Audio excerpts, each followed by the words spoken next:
Muito bom dia a todos os alunos do 9º ano. Muita alegria que estou aqui tentando transmitir para vocês um pouco mais de conhecimento.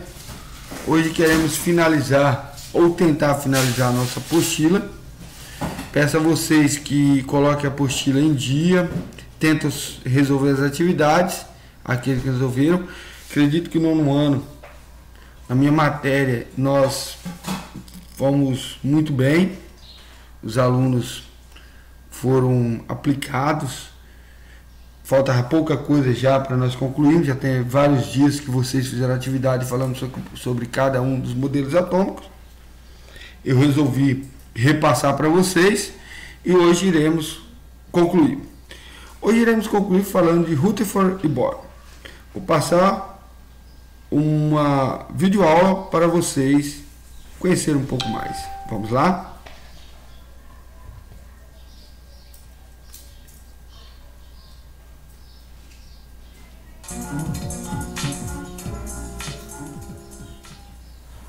Mas Estela, eu estava aqui partindo essa maçã e comecei a imaginar até onde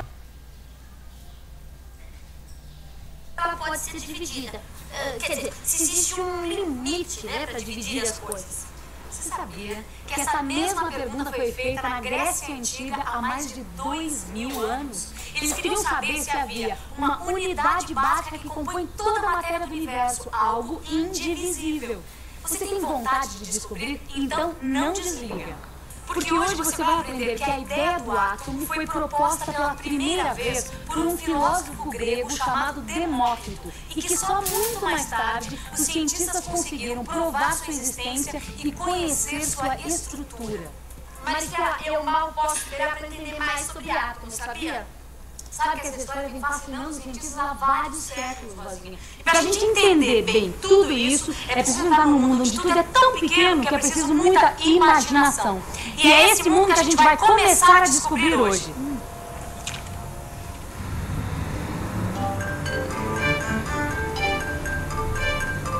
Estela, quer dizer então que essa história toda de átomo começou na Grécia Antiga? Foi, Rosinha. Sabe que a Grécia Antiga foi o berço de muitas ciências modernas. Naquela época, os cientistas eram filósofos naturais e passavam a maior parte do tempo deles pesquisando e investigando a natureza. Demócrito foi um desses filósofos e ele acreditava que era impossível dividir infinitamente um objeto. Então ele propôs que todas as coisas da natureza eram formadas por partículas indivisíveis, as quais deu o nome de átomo. O A é um prefixo que significa falta de, e tomo, em grego, quer dizer parte. Dessa forma, átomo significa aquilo que não tem partes, ou melhor, que é indivisível. Mas levou muito tempo para que as pessoas acreditassem que toda a matéria do universo é composta por vários pequenos pedaços invisíveis a olho nu. Isso porque a matéria nos parece contínua. Quer ver só? Oi! A matéria que compõe este copo aqui é contínua ou ela é formada de vários pequenos pedaços? Eu acho que ela é contínua, porque se ela fosse de vários pedaços ia vazar o refrigerante. Realmente a matéria nos parece contínua. Por isso, foi muito difícil aceitar a ideia de que a matéria é formada por átomos. Isso hoje já está provado, mas no século XIX foi muito difícil para os cientistas provarem a existência do átomo. Bem interessante essa história. Sabe, no início, os cientistas estudavam os compostos químicos e aí perceberam que esses compostos eram formados por elementos químicos diferentes, como a água, que é um composto químico formado por hidrogênio e oxigênio. Assumindo a existência do átomo, os cientistas foram capazes de explicar a existência dos diferentes elementos químicos e a formação dos compostos químicos. Olha, Rosinha, mesmo com todas essas evidências, nem todos ficaram convencidos da existência do átomo. Maristela, já deu para perceber que todas as novas descobertas da ciência precisam de um certo tempo para serem aceitas pelos cientistas e também serem comprovadas experimentalmente, né? Agora, me fala uma coisa, as experiências que comprovaram a existência do átomo só foram realizadas mesmo no final do século passado, né? Exatamente, no final do século XIX, um cientista inglês chamado Joseph Thomson estudava a passagem de corrente elétrica por um gás. Então, o gás era colocado dentro de um tubo, como este aqui, Rosinha. Dentro do tubo existiam duas placas de metal, um anodo positivo e um catodo negativo. Entre as duas placas era aplicada uma diferença de potencial, isto é, uma voltagem. Quando a voltagem é baixa, nada acontece. Mas ao aumentar a voltagem, Thomson notou o aparecimento de uma fluorescência verde no vidro.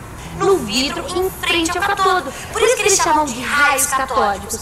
Agora me diz uma coisa, tudo isso acontecia independentemente do gás que havia no interior do tubo? Sim, Rosinha. Normalmente um gás é um isolante. Mas quando aplicamos uma alta voltagem, o gás torna-se condutor, permitindo assim a passagem de corrente elétrica. E Thomson concluiu que os raios catódicos são formados por partículas que surgem no gás devido à passagem de corrente elétrica. E concluiu também que essas partículas tinham carga negativa, pois eram repelidas pelo catodo. Essas partículas foram chamadas de elétrons. E já que eles apareciam independentemente do gás contido no tubo, Thomson concluiu que os elétrons estão presentes em todos os gases. Ah, em todos os átomos, né, Maristela? Porque os gases são formados por átomos. E o mais interessante, Rosinha, é que os raios catódicos estão presentes no interior dos aparelhos de televisão. Lá existe um tubo chamado tubo de raios catódicos, como este aqui, ó. Os elétrons, isto é, os raios catódicos, são produzidos por um filamento aquecido. E ao atingir a tela, provocam reações que dão origem às imagens. Com essa experiência ficou claro que os átomos são formados por partículas menores e que, portanto, podem ser divididos. Então Thomson propôs o primeiro modelo atômico? Sim, ele imaginou que cada átomo é formado por uma massa eletricamente positiva, onde estão distribuídos os elétrons, como as passas de um pudim. Por isso, este modelo ficou conhecido como pudim de passas. E nessa época, os cientistas descobriram a radioatividade. Isto é, descobriram que alguns elementos químicos emitem partículas de alta energia. Um desses elementos químicos, o rádio, foi utilizado por um outro cientista inglês, Rutherford, para investigar a matéria. E esse elemento rádio emite pequenas partículas de carga positiva chamadas partículas alfa. Você lembra como é que era a experiência? Lembro sim. Veja aqui. Olha, Rosinha. Ele colocou uma porção do elemento rádio em frente a uma placa muito fina de ouro. As alfas emitidas atingiam a placa de ouro. Rutherford esperava que todas elas atravessassem a placa de ouro, porque tem muita energia. Entretanto, ele observou que uma pequena parte dela, cerca de 1 em cada 10.000, era refletida pela placa e voltava.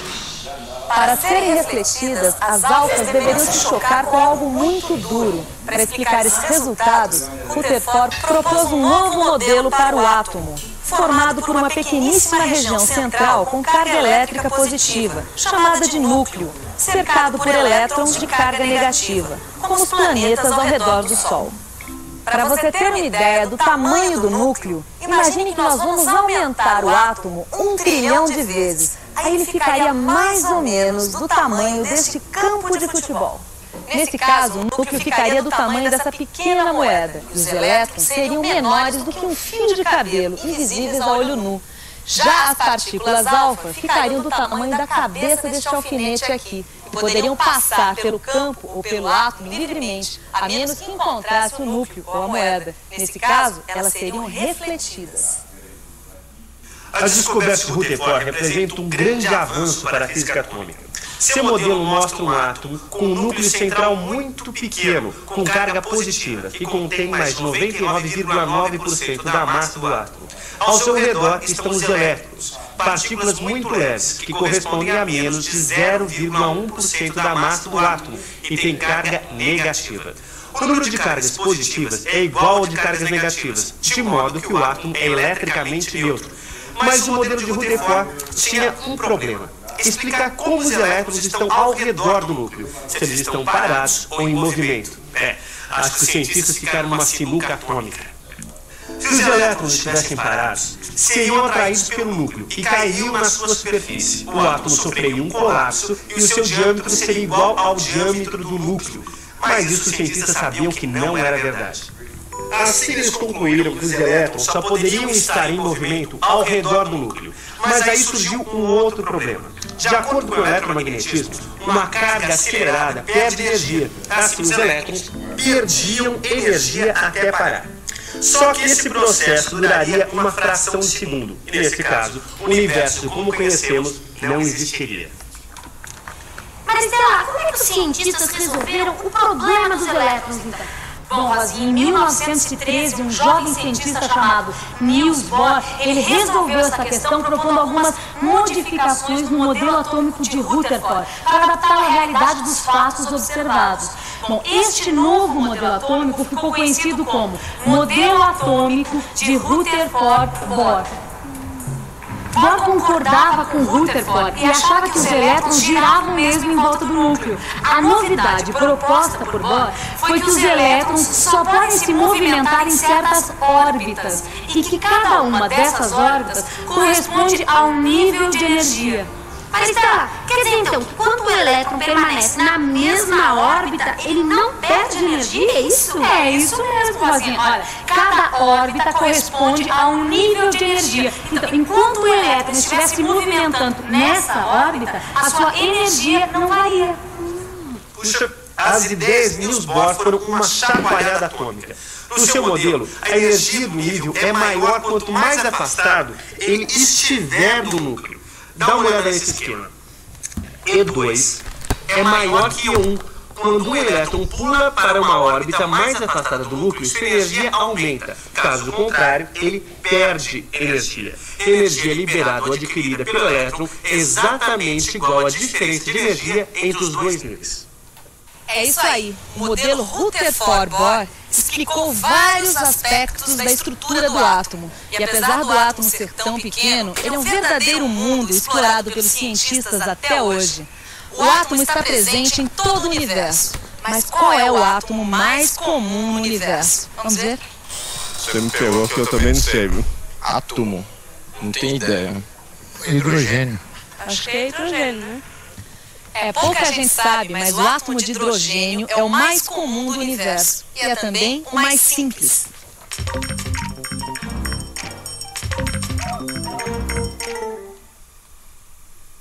Ele tem apenas um elétron girando em redor do núcleo, que é o núcleo mais simples que existe, e por isso recebeu um nome especial, próton. Ufa, quanta informação numa coisa tão pequena quanto um átomo. Que tal juntar todos os átomos que você aprendeu nessa teleaula? Vamos revisar.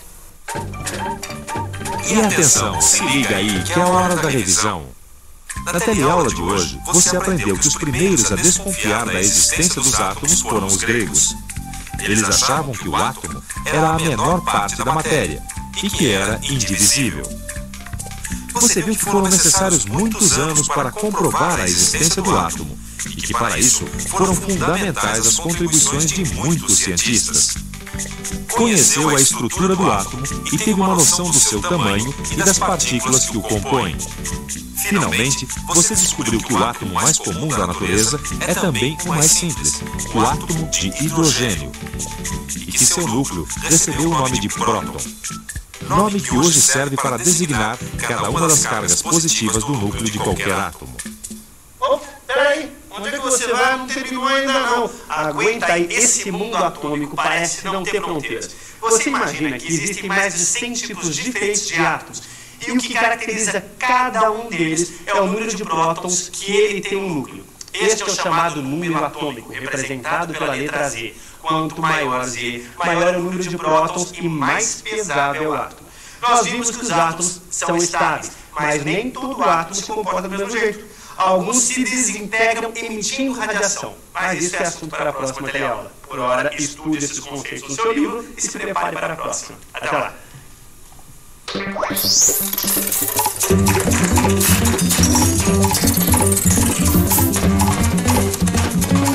Muito bem, alunos. Então nós vimos o modelo de Rutherford, que foi uma grande evolução em todos os modelos que havíamos já vistos. Gostaria que vocês fizessem depois a leitura sobre o modelo de Rutherford. E vamos chegar aqui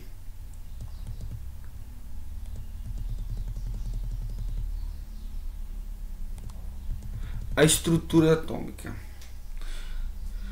Como vimos anteriormente, para Dalton, todos os átomos de determinados elementos químicos apresentariam a mesma massa.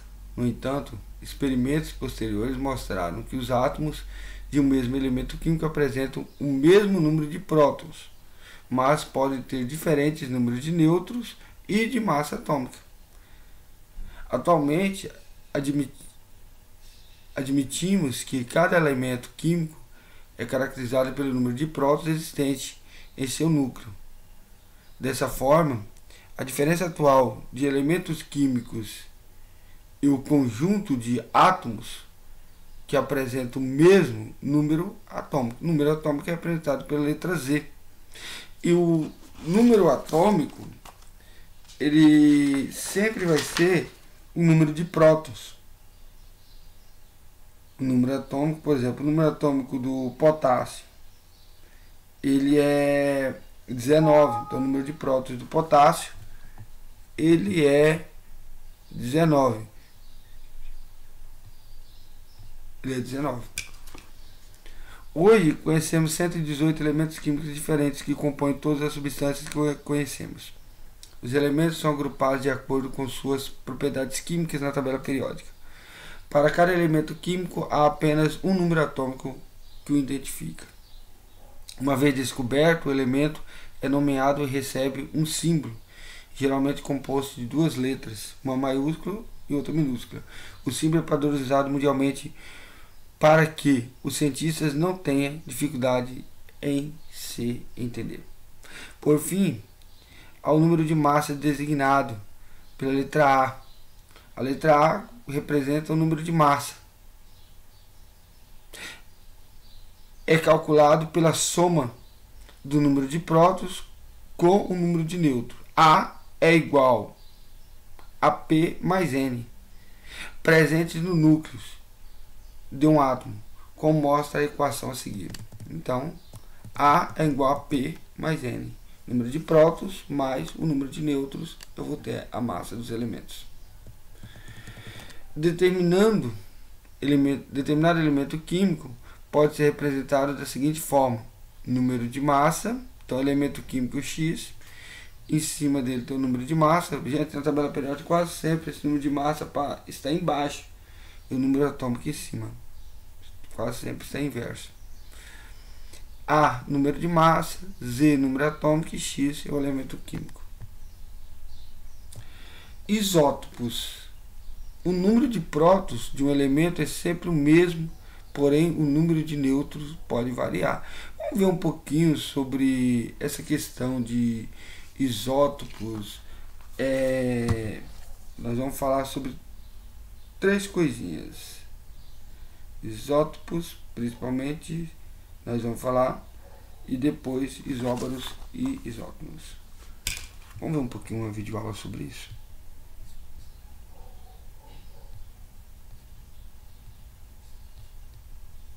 E aí aqui também vai falar um pouco sobre a questão dos cálculos. Seguinte, aqui na aula de elementos químicos eu comecei falando mais ou menos como que é a definição de elementos químicos. Então olha só, um elemento químico é composto por átomos com o mesmo número de prótons. O que significa isso? Só significa que se você pegar dois átomos com o mesmo número de prótons, eles vão ser considerados sempre o mesmo elemento químico. Bom, pessoal, então a representação de um elemento químico é basicamente a seguinte.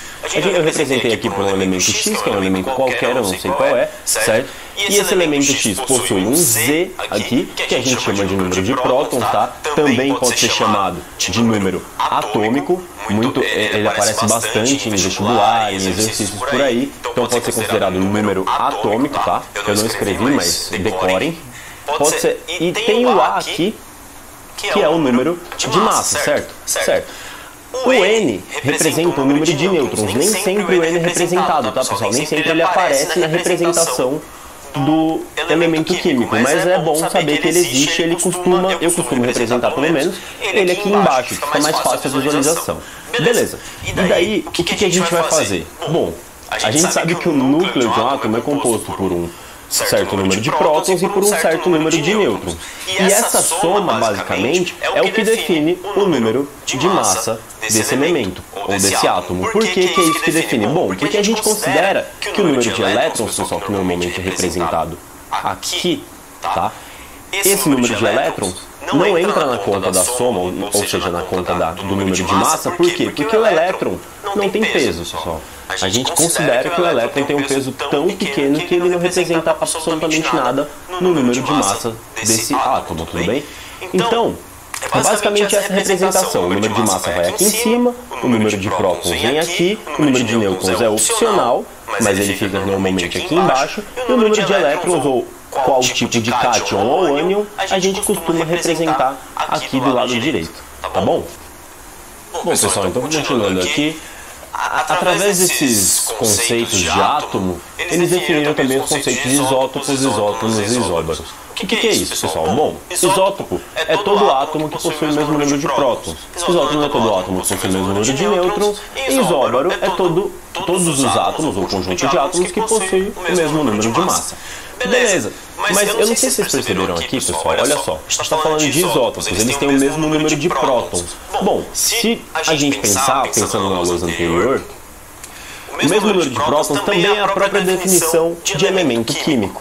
Ou seja, pessoal, todos os átomos diferentes que possuem o mesmo número de prótons, além de ser chamados de elementos químicos, podem ser chamados de isótopos, beleza? Aqui a gente tem um exemplo sobre isso, então vamos começar com um exemplo bem tranquilo aqui. Olha só.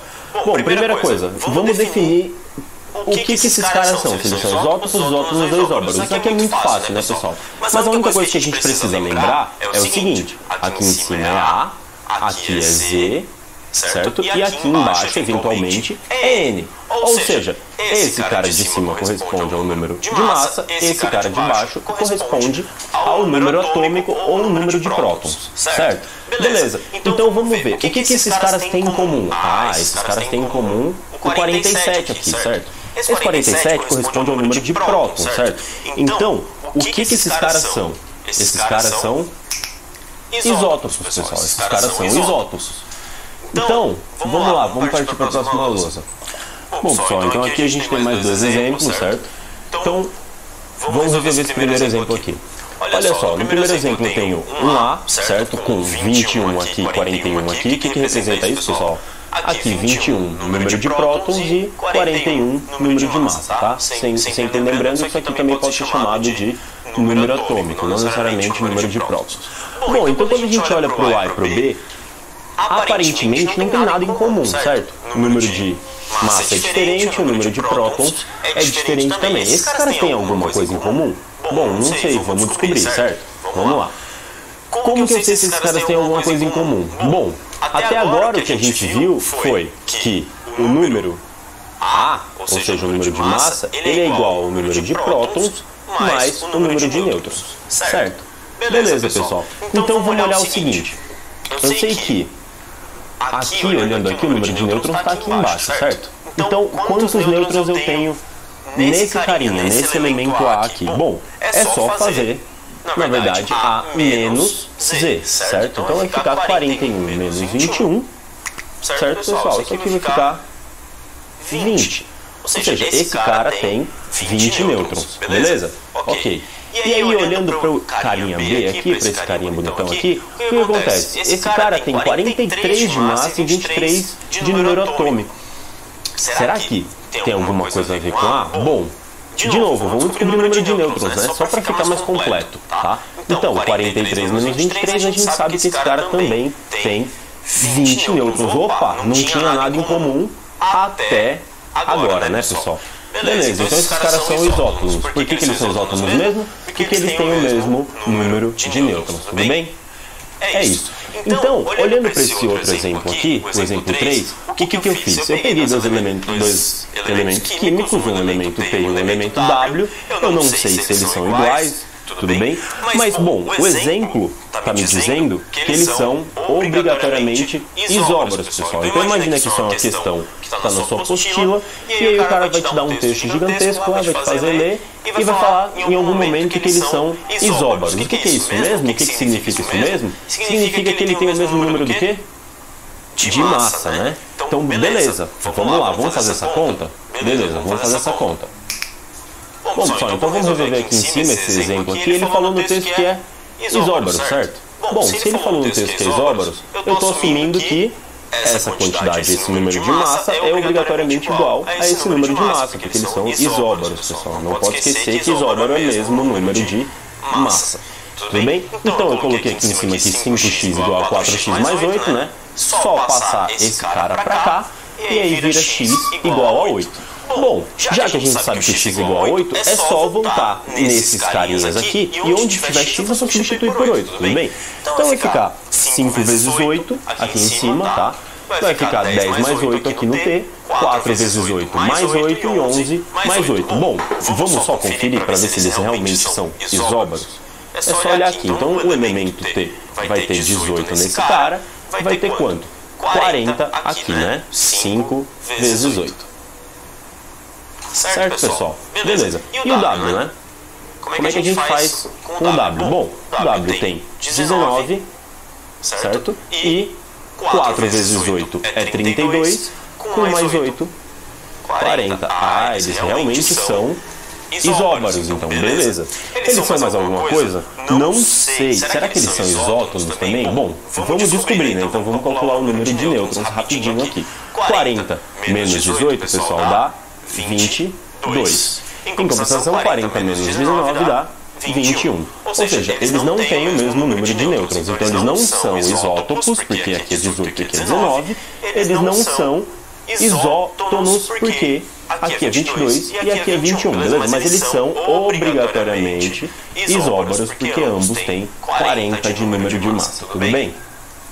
Bom, pessoal, então aqui no exemplo 4, a gente vai falar desses três caras aqui. Tem o cara A, B e C, beleza? E eles têm essas características aqui. Então imagina de novo uma questão na qual ele coloca tudo isso aqui, fala que A e C são isótopos, B e C são isótonos e A e B são isóbaros. E aí, como é que a gente vai fazer, pessoal? Bom, a gente vai fazer exatamente o seguinte, tudo bem? Bom, então já que eles são isótopos, pessoal, o A e o C, eu sei que 40 é igual a x menos 3, tá? Como tá aqui em cima, então x é igual a 43. Ah, beleza, então. Então o que a gente tem que fazer? Bom, além de achar o x, que era uma das coisas importantes na questão, certo? A gente está preocupado também em preencher essas lacunas aqui, olha só. Tá faltando espaço, tá faltando coisa aqui, a gente sabe, tá faltando coisa aqui. A gente pode também preencher o número de nêutrons, né? Então vamos fazer tudo isso, beleza? Então, pessoal, a gente sabe que x é 43, o que resulta no número de prótons de C é o seguinte. No número de prótons, 40, certo? Bom, continuando a conta, a gente sabe que aqui é 2x menos 1, né, pessoal? Então fica 85 aqui em cima, certo? Beleza. E o que mais? Bom, vamos preencher todo o resto que falta aí, beleza? Vamos preencher, então vamos lá. Bom, a gente sabe que A e B são isóbaros, certo? Opa, A e B são isóbaros, pessoal. Então vamos ver quanto que dá aqui em cima. Bom, então deu 80, certo? Beleza. A gente sabe também o quê? Que B e C são isótonos. Opa, B e C são isótonos. Então primeiro a gente precisa descobrir o seguinte, pessoal. Precisa fazer a conta de quanto que dá aqui, certo? 85 menos 40 é exatamente o número de nêutrons que eu vou ter. Dá quanto? 45, certo? Beleza. O que mais? Bom, a gente sabe que, de novo, B e C são isótonos, então obrigatoriamente eu tenho a mesma quantidade de nêutrons aqui, certo? Então a gente tem 45 aqui e aqui, ok. O que falta, pessoal? Falta alguma coisa? Bom, falta preencher o resto, certo? Então vamos lá. 80 menos 45 dá quanto? Aqui no meio eu vou ter o seguinte. Então fica 35 aqui, né, pessoal? Beleza, e o que falta? Bom, falta só saber o número de nêutrons aqui, que aí é bem fácil, né? É só fazer 80 menos 40, então fica 40 aqui embaixo, certo, pessoal? Bom, então esse exemplo foi relativamente básico, mas era importante que a gente precisa fortalecer esse aspecto, tá? Bom, pessoal, foi isso, eu espero que vocês tenham gostado. Ok, galera, então nós vimos aí a nosso exemplo. E eu quero falar para vocês. Vamos agora para nossa. Tem uns textinhos aí que vocês fazem a leitura. E vamos para a nossa atividade. Nossa atividade, ela tem complete a tabela abaixo sobre o modelo atômico. Então nós temos lá o esquema e o modelo atômico de Dalton. Como chamava o modelo atômico de Dalton? Entendeu? Ele falou sobre a bola maciça sem carga, Então aqui eu vou colocar bola maciça sem carga, entendeu? Dalton. E o que descoberta impulsionou o modelo em relação aos anteriores? Primeiro modelo, ele foi o primeiro modelo feito com base em experimentações, e ele retomou a ideia dos gregos Demócrito e o Leucipo. Então vocês vão colocar isso aí, que foi o primeiro modelo feito com base em experimentações, viu? E que retomou a ideia dos gregos Demócritos e Leucipo. Aí daqui nessa descrição dos modelos, componentes, carga e etc. Então nós temos aí de Dalton, desculpa.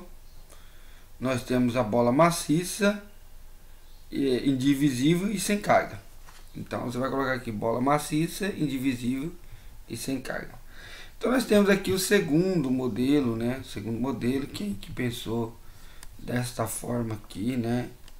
Então Thomson, quem pensou dessa forma, um modelo atômico desta forma.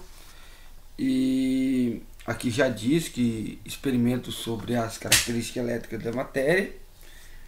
E aí o que descrição do modelo, os componentes de carga, né? Então Thomson, esse modelo aqui chamado de quê? De pudim de massa, né?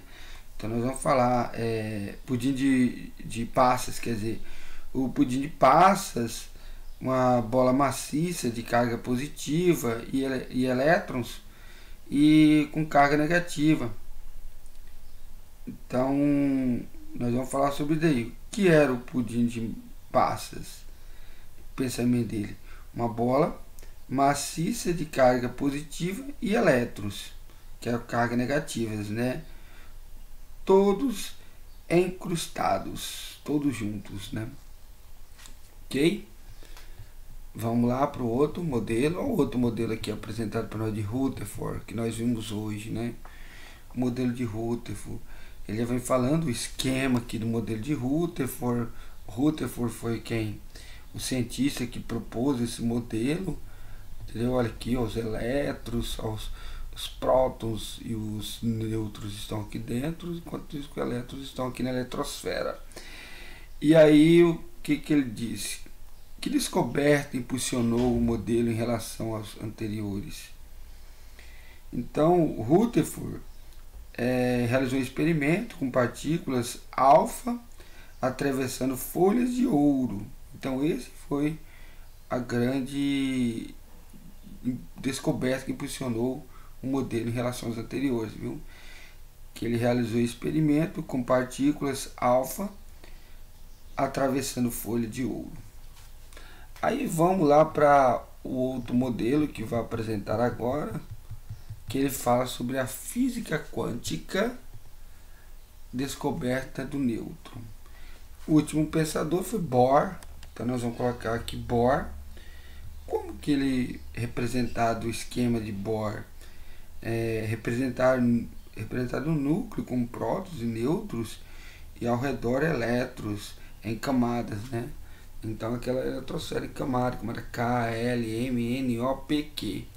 Então, entendeu? Então pode fazer o desenho, então você descrever assim, ó, que representaram um núcleo de prótons e os nêutrons e ao redor elétrons em camadas de eletrosfera.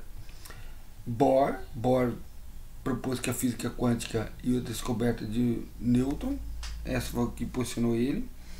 E aqui a descrição do modelo de Bohr, né? Então você vai colocar aqui o núcleo como prótons, carga positiva, e os nêutrons, carga neutra, e com elétrons, carga negativa ao redor. Então qual que era o modelo dele? No núcleo havia prótons e nêutrons, prótons com carga positiva, nêutrons sem carga, e ao redor dele, em camadas, os elétrons estavam distribuídos em camadas. Dessa forma você vai explicar aí. Ok? Vamos lá. Pessoal, aí eu tenho a atividade número 2. Vamos lá. Atividade número 2. Considerando os átomos de nitrogênio tem o número de atômicos 7 e o número de massa 14 represente no espaço abaixo esse átomo segundo o modelo de Rutherford-Bohr. Então você vai colocar o que você vai fazer. Você vai... Eu preciso que você entenda, entendeu? É preciso, no entanto, que faça a distinção entre os dois modelos. Ou seja, se o modelo escolhido for a representação for a de Rutherford, os elétrons, você vai desenhar o núcleo, você vai desenhar, e os elétrons serão dispostos em uma única camada. Os 7 elétrons, os elétrons, quer dizer, vai estar tudo em uma camada só.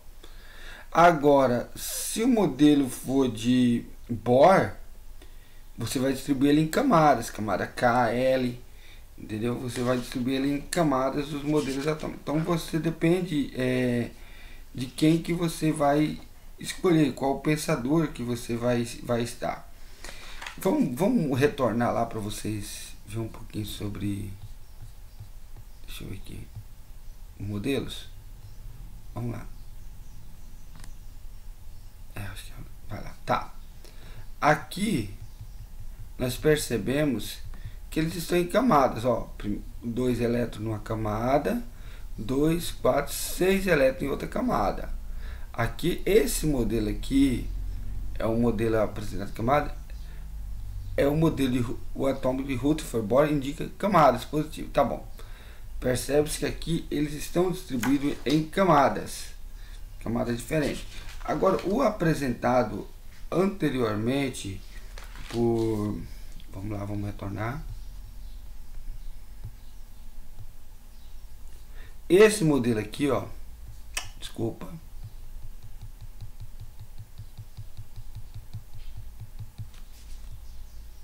Esse modelo aqui, ó, percebe que eles todos estão praticamente, entendeu? Em uma linha só. Apesar que aqui, ó, ele tem 2 elétrons aqui, 2 elétrons aqui, 2 elétrons aqui e 2 elétrons aqui, mas todos estão praticamente na linha só. Então, qual modelo que você vai escolher para fazer? O modelo mais correto, gente, que nós sabemos hoje, é o de camada. Então não adianta nós ficarmos indo para outra situação, não, tá bom? Que o modelo correto é o modelo apresentado por Bohr, finalizado por Bohr, que é o modelo de camada. Então você vai fazer camadinha. Tem vários exemplos na internet, também em apostilas, livros, sobre como representar por camada, tá bom? O nitrogênio. Vou tentar pegar aqui até para vocês aqui a distribuição do nitrogênio em camadas. Olha,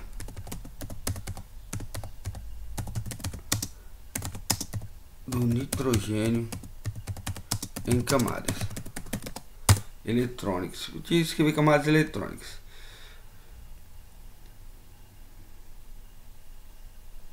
Tá um pouquinho aí meio lenta, entendeu? Mas aqui, ó, eu tenho algumas imagens aqui, ó. Então você vai pegar. Aqui eu tenho camadas. Ele distribuiu, ó, 2 elétrons na primeira camada e segunda camada o restante dos elétrons. 2, 4, 6, 8 elétrons. O máximo de elétrons que pode ter nessa camada. 8 elétrons na segunda camada. Então 2 e 8 são 10. Aqui nesse caso aqui do nitrogênio aqui, entendeu? Temos o outro nitrogênio aqui, nitrogênio menos, tem 3 elétrons a mais esse nitrogênio aqui, viu? Que é 2, 4, 6, 7. O nitrogênio certo é esse aqui. Ele que tem a mais. Então não vamos... depois eu vou ver sobre... Nós vamos dar uma atividade que vai falar sobre isso aqui lá na frente. Sobre quando o elétron tem mais. Só que eu queria mostrar um modelo para vocês, que é esse modelo aqui, ó. O núcleo, aí eu tenho uma camada K, eu posso colocar 2 elétrons aqui. Camada L, eu posso colocar o restante dos elétrons aqui. Entendeu? Aí que eu falei para vocês, K, L, M, N, O, P, Q. Ele vai ter a camada aqui. Desse jeito aqui eu acho melhor fazer, viu, alunos? Desse jeito aqui. Entendeu? Essa teoria aqui de Bohr. Beleza? Vamos para nossa aula. Continuando. É aqui que eu quero falar para vocês. Número 3. Considerando os elementos químicos a seguir e seus números atômicos, responda. Qual é o número de prótons, de nêutrons, de elétrons das espécies químicas abaixo? considerando a carga indicada. Gente, eu vou fazer o seguinte. Eu vou responder uma. Eu vou responder uma. E vocês as demais. Ok? Então bora lá. O número de... Vamos começar assim, ó. O número de nêutrons. Qual que é o número de nêutrons que eu tenho aqui? Nêutrons do criptônio. Z é o mesmo número de prótons. Então Z aqui... Ah, gente, não tem jeito de eu responder aqui não. Escrever aqui não. Tem alguma ferramenta aqui. Tem.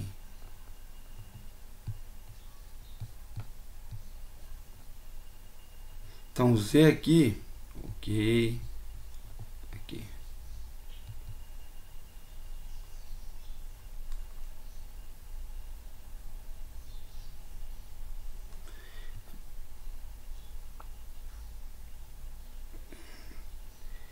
Meu Z aqui, ele é 36. Ele está dizendo ali na... Aqui, ele está dizendo aqui qual que é o valor do meu Z. 36, aqui 19, aqui 11, aqui tem 28. Ele está neutro. Se ele está neutro, quer dizer que o meu mesmo número de prótons é o mesmo número de elétrons, 36. Ok? Se ele está neutro, o mesmo número de prótons é o número de elétrons. Professor, mas e o caso ali quando eu tenho uma carga? Quando eu tenho uma carga, quer dizer que meu Z aqui é 19, meu número de elétrons, como ele está positiva essa carga, quer dizer que ele perdeu um elétron. Então, se ele tem um positivo, quer dizer que aqui meus prótons é 19, meus elétrons tem um a menos, tem 18. Ok? Quer dizer que meus sódio é 11, meus elétrons vai ter uma a menos, que ele perdeu, que é 10. Ok, alunos? Agora vamos ali na tabela periódica. Aqui está a tabela. Desculpa aí. Ai, meu Deus. Não é visível. É visível.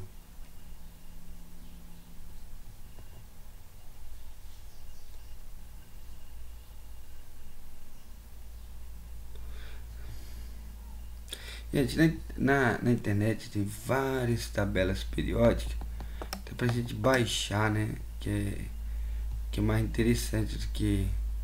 Eu vou fazer o seguinte, eu vou pegar uma tabela periódica aqui, a gente baixar, que é mais interessante do que essa que nós temos aqui.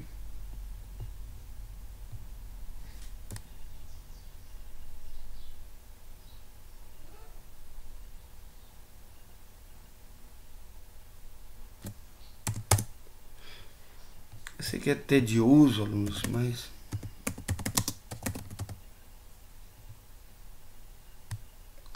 Tabela periódica.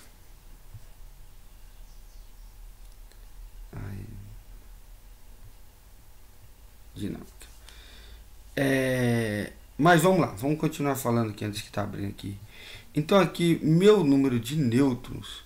Como que eu vou descobrir o número de nêutrons? Vamos ver lá a formulazinha que ele me deu lá.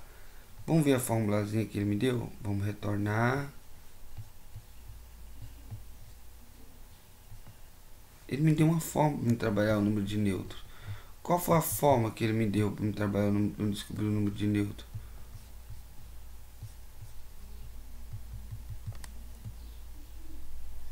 Ele me deu aqui, ó. Aqui ele me deu uma fórmula.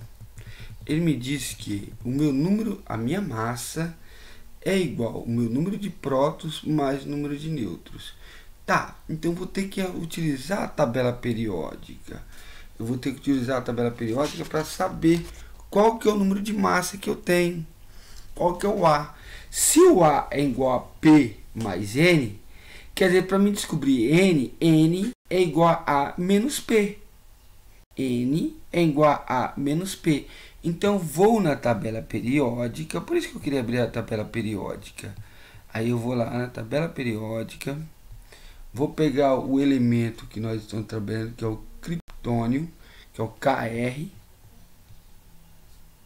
Cadê o criptônio? que é o KR, que dá 83,79. Ou seja, uns podem arredondar para 84, ou vou deixar 83 mesmo.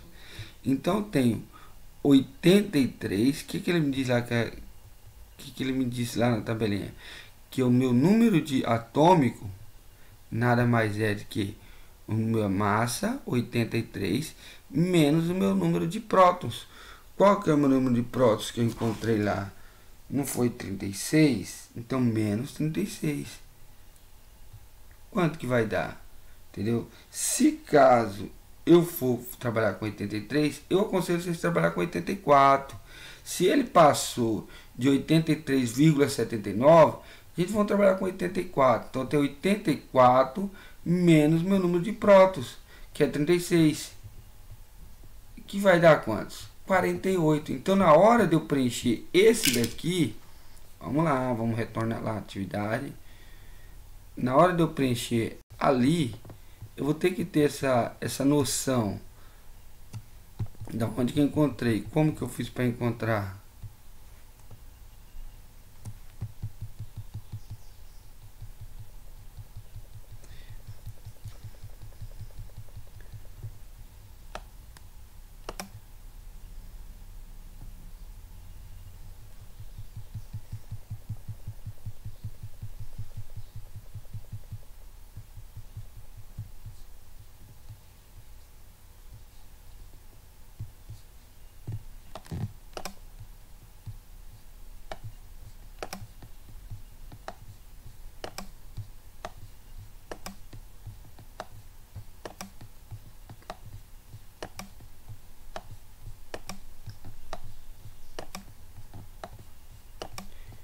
Então, aqui, como que eu fiz para encontrar? Então, aqui ficou o que?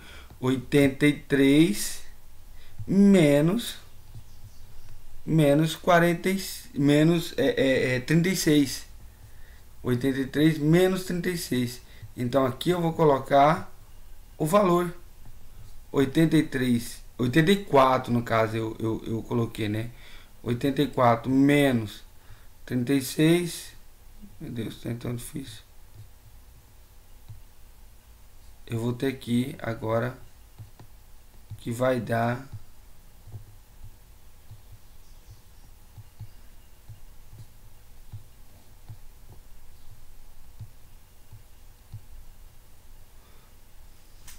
que deu para mim 48.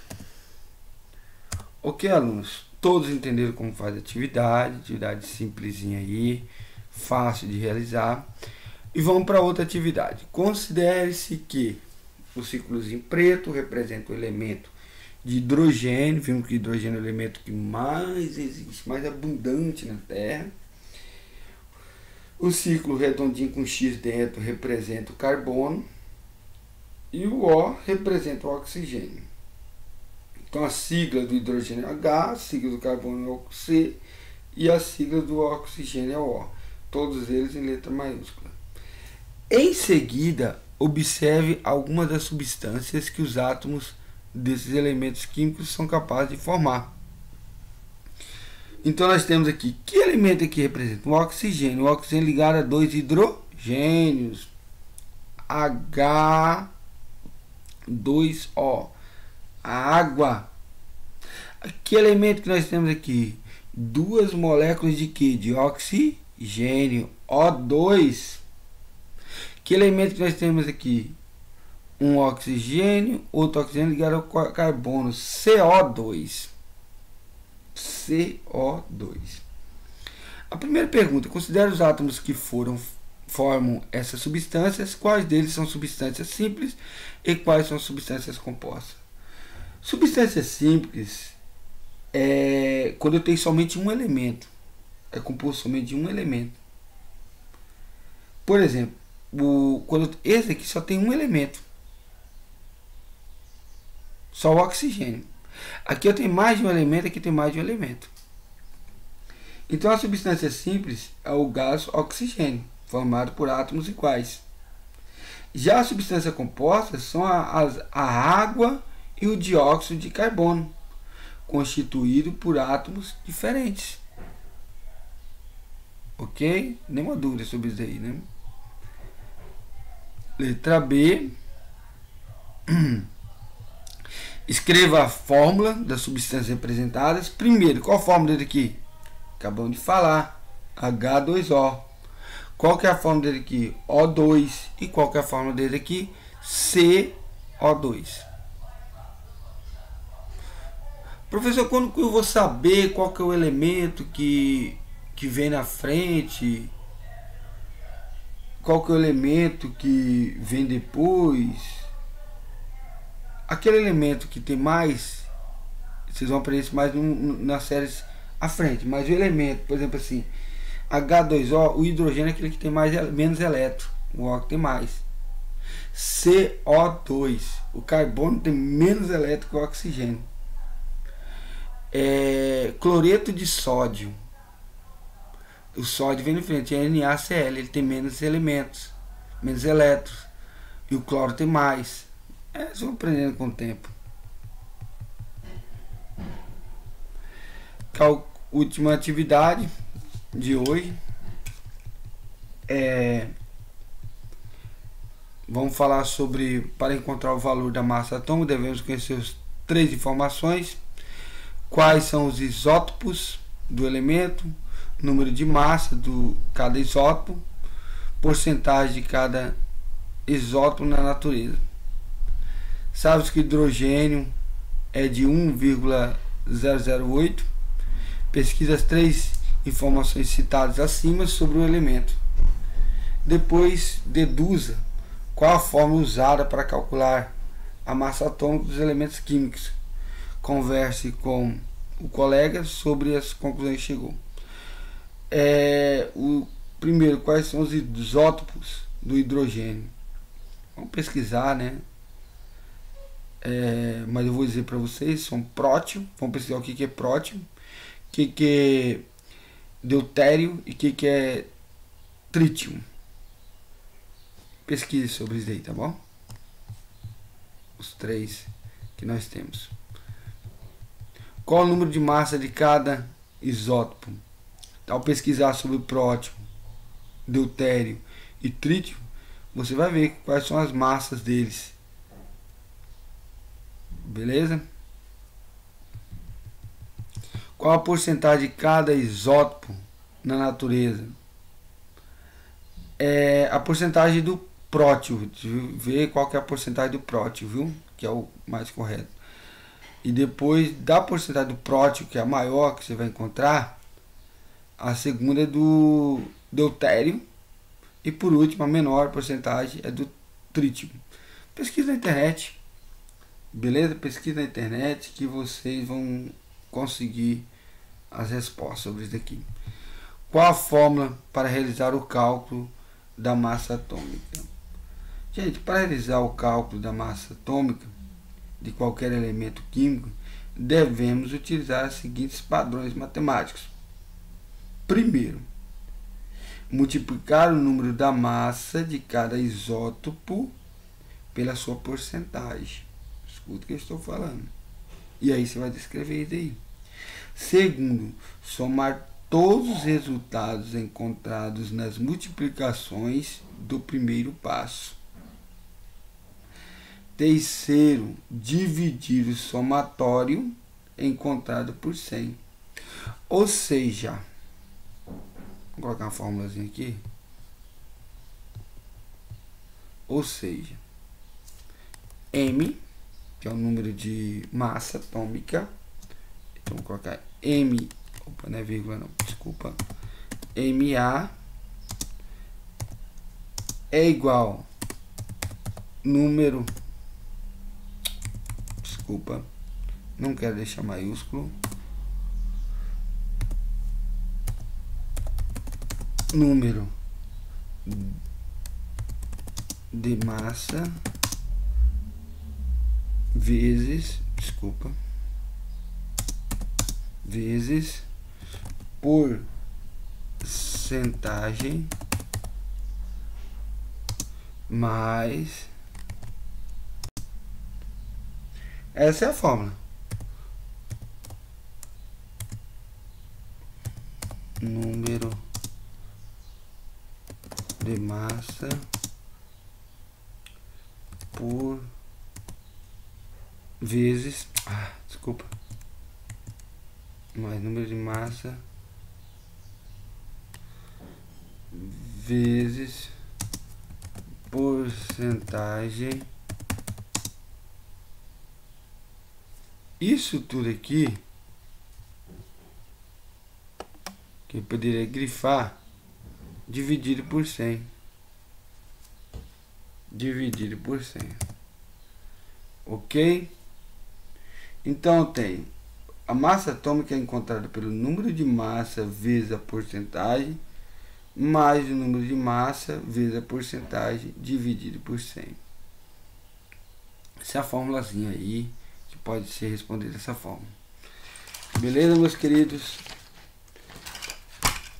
A última atividade que vocês têm para descrever sobre os modelos atômicos, vocês já fizeram isso. Acho que não há necessidade de vocês voltar a falar sobre isso no momento, viu? Qualquer dúvida me procure. Fiquem com Deus. Espero retornar logo aos nossos trabalhos em sala de aula. Estarei falando com vocês na semana que vem sobre o nosso simulado que vai ser entregue a vocês. Espero que vocês concluam a apostila. Todos se dediquem, ok? Fique com Deus e até mais.